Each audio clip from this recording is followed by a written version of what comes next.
Το θέμα που δόθηκε στην Αρμονία το 2011 για τις πανελλαδικές εξετάσεις. Το πρώτο που θα παρατηρήσουμε είναι ότι είναι σε ρυθμό 6/8.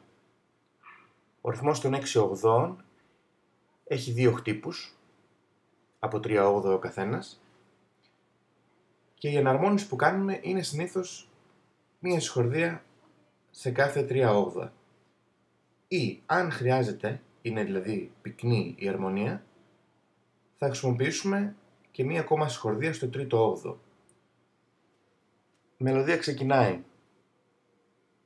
Έχει ένα μικρό μοτιβάκι το οποίο επαναλαμβάνει, ξαναεπιστρέφει σε αυτό αργότερα, που είναι το αρχικό.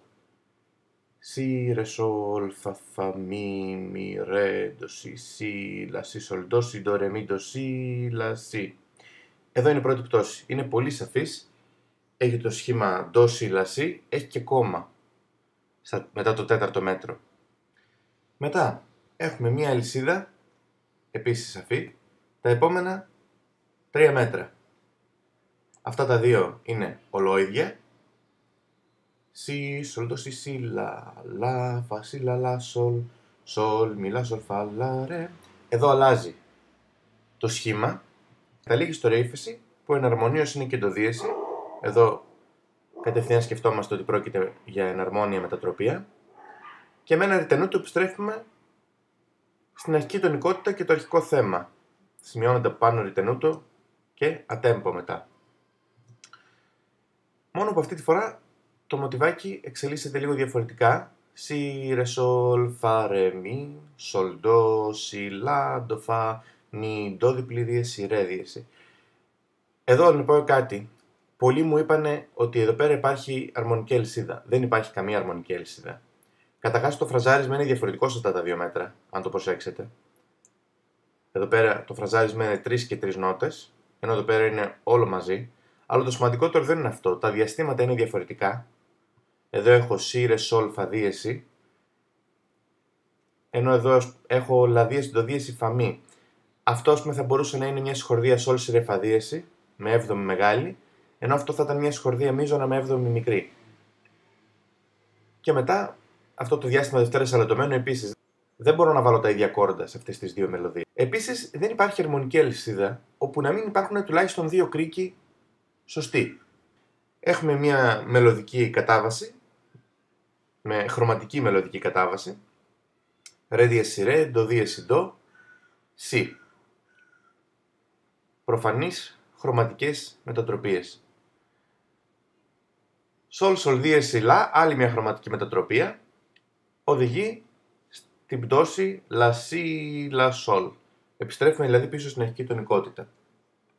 Πάμε να το δούμε λίγο πιο αναλυτικά. Αυτή είναι η λύση που έχω δημοσιεύσει και στην ιστοσελίδα. Ξεκινάμε με μια πρώτη βαθμίδα στη σολ. Εδώ πέρα τώρα, στα επόμενα 3/8 έχω καταρχάς μια καθυστέρηση στο φα δίεση, ένα φα φυσικό και ένα μη. Αυτό το φα φυσικό ερμηνεύεται με δύο τρόπους. Μπορεί να ερμηνευτεί είτε ως διαβατικό, οπότε αγνοώντας το μπορώ να πω ότι όλο το πρώτο μέτρο είναι μια σολ μείζωνα, που γίνεται μετά μεθ7, και διαβατικά περνάει ένας χρωματικός στόχος που καταλήγει στην τέταρτη βαθμίδα. Ή μπορώ και να το εναρμονίσω και να πω ότι στο τελευταίο 8ο του μέτρου θα χρησιμοποιήσω μια παρένθετη δεσπόζουσα της τέταρτης. Αυτό το σύμβολο, όποτε το χρησιμοποιώ, να ξέρετε ότι εννοώ παρένθετη δεσπόζουσα προφανώς της επόμενης συγχορδίας. Έτσι, η παρένθετη δεσπόζουσα δεν μπορεί παρά να μην ακολουθείται από την συγχορδία της οποίας είναι η δεσπόζουσα, έτσι. Λοιπόν, και το λέω αυτό ότι το καλύτερο είναι ίσως να εναρμονιστεί έτσι για δύο λόγους. Καταρχάς, γιατί καλό είναι να είστε σαφείς, δηλαδή όλα τα στολίδια που συμβαίνουν και υπονοούν κάτι, καλύτερα είναι να τα εναρμονίζετε με αυτό που υπονοούν, εκτός φυσικά αν είναι μπλεγμένα τα πράγματα. Θα δούμε, έχει μια τέτοια περίπτωση αργότερα.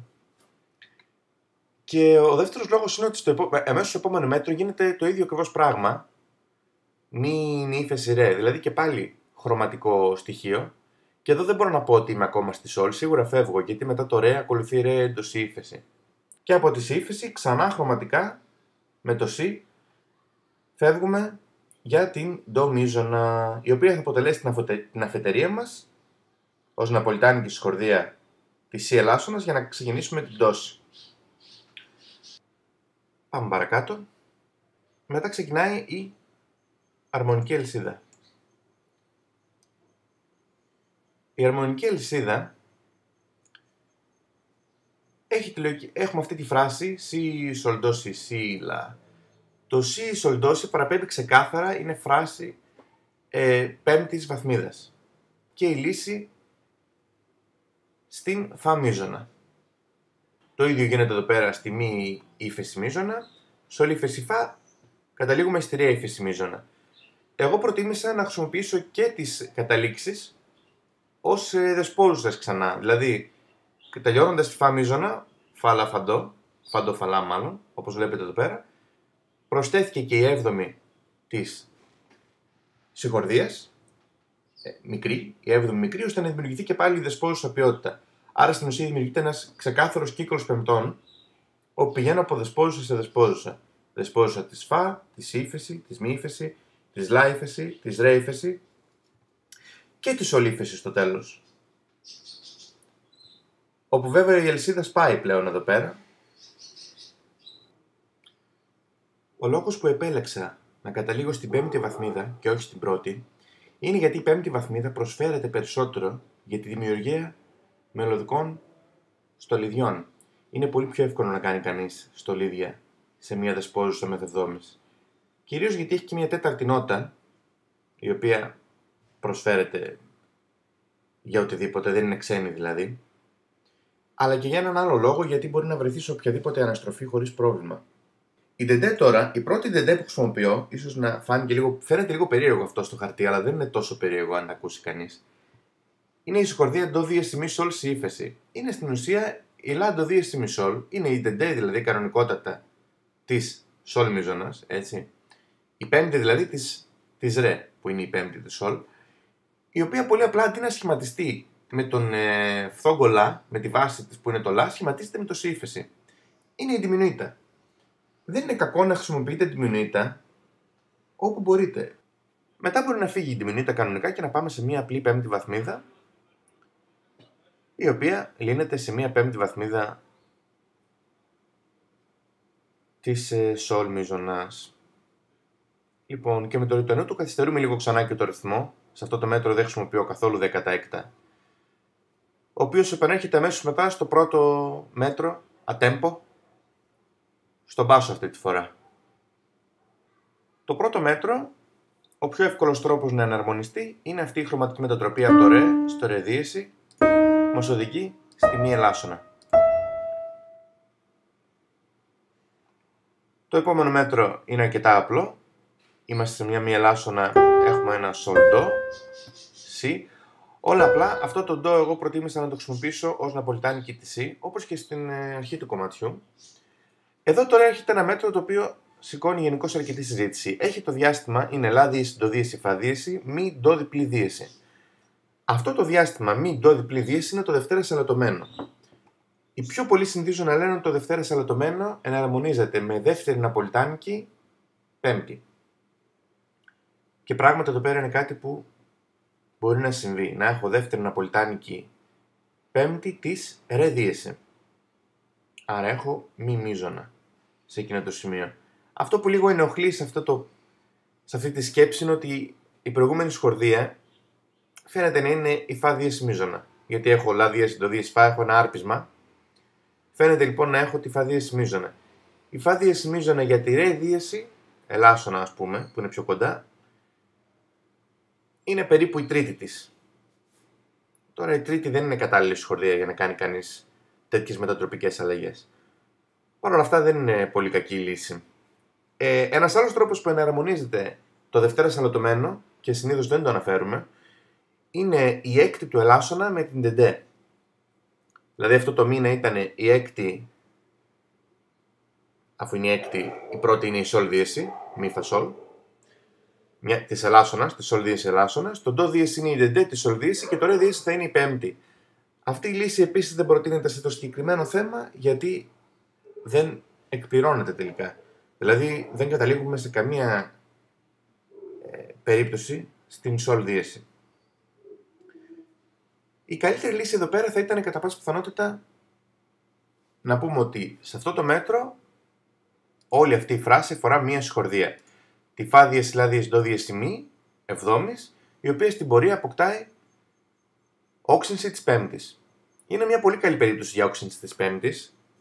Είναι επίσης μια συγχορδία που την προσπερνάμε συχνά, αλλά είναι ακριβώς εδώ η περίπτωση που χρησιμοποιείται.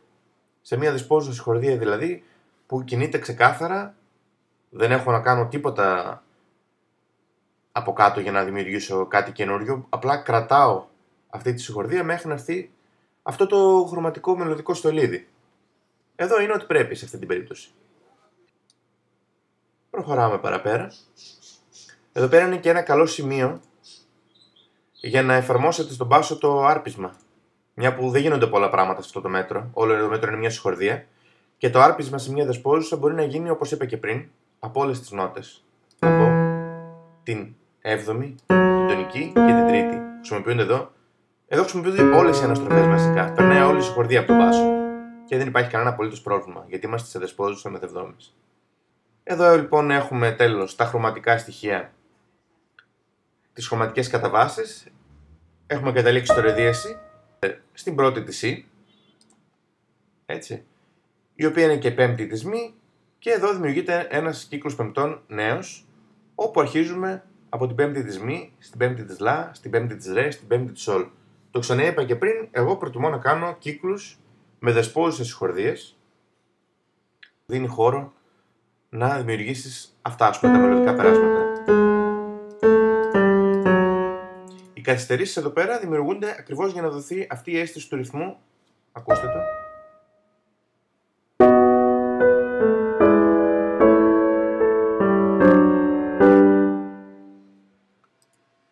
Εδώ καταλήγουμε στην πέμπτη της ντο και από αυτήν στην πέμπτη της λα. Από δεσπόζουσα σε δεσπόζουσα. Και τέλος στη λα, η οποία είναι η συγχορδία από την οποία θα ξεκινήσουμε την τελική μας πτώση.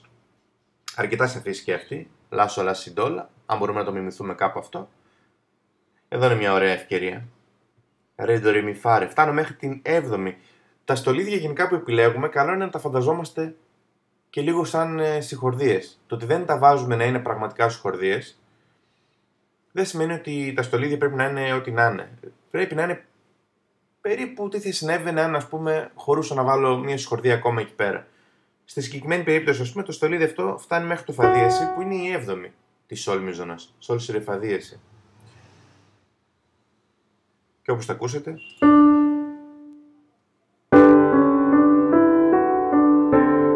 δεν δημιουργεί κανένα απολύτως πρόβλημα. Αυτό το σι εδώ στο τέλος, δεν πιστεύω να μπέρδεψε κανέναν σας. Καταρχάς θα μπορούσε άνετα να θεωρηθεί εκφυγή, αλλά είναι και η 13η επέκταση της συγχορδίας της δεσπόζουσας. Πέμπτη δηλαδή με θευδόμες, πέμπτη με 13η. Δείτε εδώ η συγχορδία που σχηματίζεται είναι ρε, φα δίες προσαγωγές, ντο η 7η και τέλος 13η. Να τα ακούσουμε μια φορά.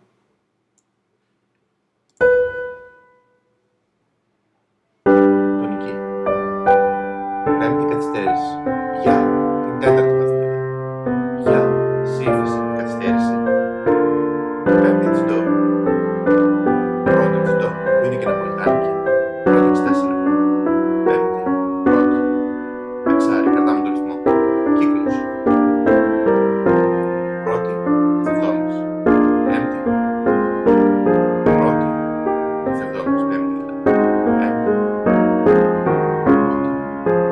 Πρώτη. Κίνηση στο μπάσο.